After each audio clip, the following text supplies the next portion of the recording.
Today we're going to locate your default password on your Brother MFCJ5340DW. Your machine's default password is required in order to update the firmware or access some advanced features. If your machine was manufactured in 2020 or later, the password will be located on a label on the rear of the machine. Your password will be the characters to the right of PWD. Your password will consist of exactly 8 characters. It will be case sensitive and may include letters, numbers, and symbols.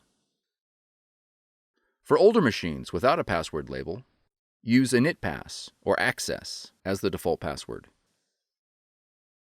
When prompted, enter the default password into the password field.